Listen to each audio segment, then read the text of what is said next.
Diferentemente do restante dos instrumentos, que possuem um timbre próprio cuja essência não pode ser modificada sem afetar a natureza do instrumento, os sintetizadores pretendem construir novos sons. Um piano pode ser tocado de diversas maneiras, mas sempre irá soar como um piano. Os sintetizadores aspiram a criar seu próprio som, algo completamente original no mais amplo sentido da palavra. Para fazer uma comparação, podemos dizer que o som de um piano é um quebra-cabeça já montado que pode ser pintado de 1000 cores diferentes, e o som de um sintetizador é um quebra-cabeças que está para ser montado. Existem muitas formas de criações a partir do nada ou de poucos elementos, isto é, de sintetizá-los, mas a síntese subtrativa tem se mostrado como a mais popular. A partir do seu nome, subtrair igual a restar, podemos entender a sua essência. Um sintetizador subtrativo parte de um sinal dado e o modifica e filtra para alcançar um som concreto através de uma série de processos. Em um passado próximo, esta cadeia de processos estava separada. É por isso que os primeiros sintetizadores eram modulares. Cada módulo realizava uma função na síntese, e os módulos podiam ser interconectados entre si de muitas formas. Entretanto, sendo esta uma solução muito flexível, resultava demasiado complicada e pouco a pouco passou a se padronizar uma série fixa de módulos que sempre eram utilizados, conectados da mesma forma e se integraram juntos em um só sistema e num só aparato. Seguramente esta foi a maior contribuição do Moog Minimoog, o subtrativo mais famoso da história, e assim funcionam agora a maioria dos sintetizadores. Nesta cadeia de processos, o som básico nasce de um oscilador, no qual se pode aplicar filtros com os que se seleciona as frequências desejadas. Este sinal pode ser afetado pelos envelopes e pelo LFO, que lhes dão dinâmica e expressividade. Finalmente, o som se amplifica e sai para o exterior.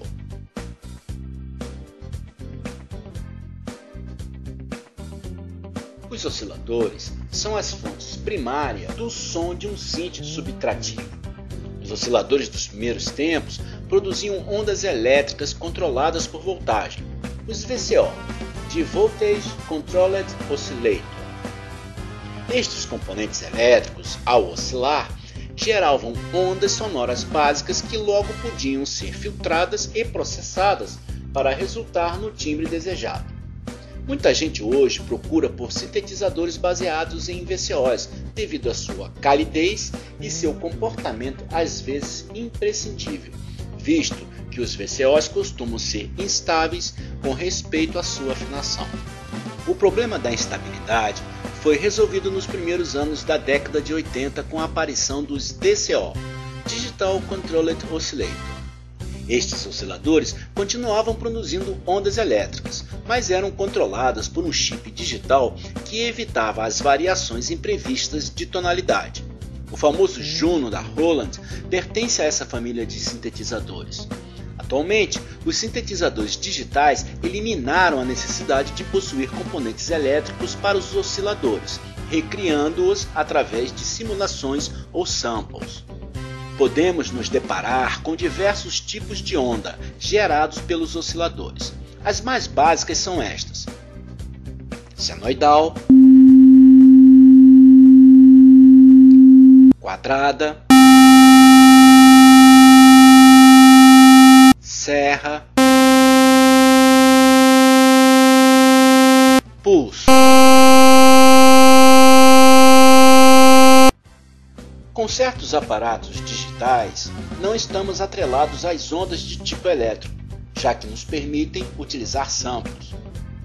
Isto abre novas possibilidades. Por exemplo, se usarmos samples de instrumentos acústicos, processando-os de maneira adequada, poderemos conseguir imitações de grande realismo.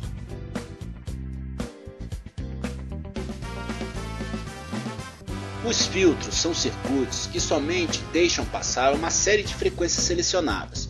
Como no caso dos osciladores, inicialmente eram controlados por voltagem, VCF, e mais à frente por chips digitais, DCF.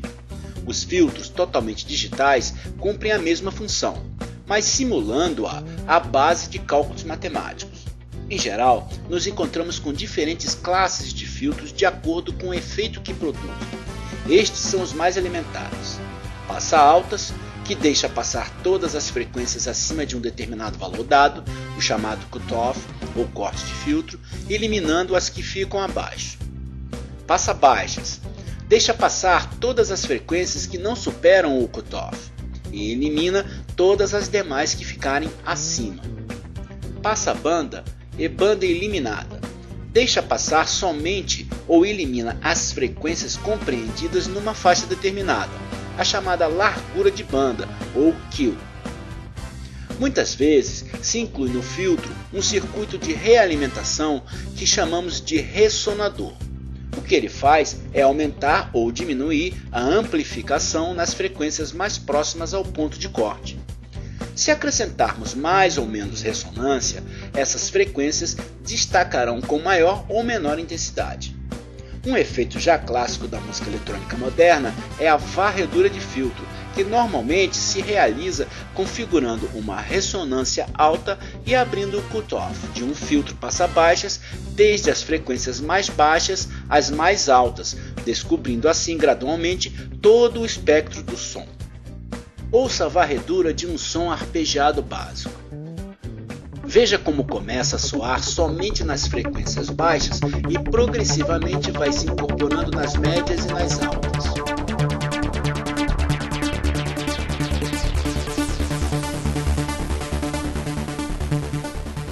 Outro fator a destacar dos filtros é a quantidade de polos ou pendente.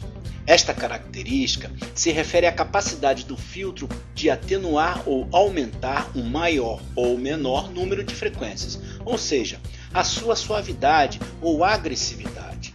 Atualmente os mais comuns são os de 2, 4 ou 6 polos, já que ir mais além dos 8 polos resulta em complexidade e tem um custo muito elevado.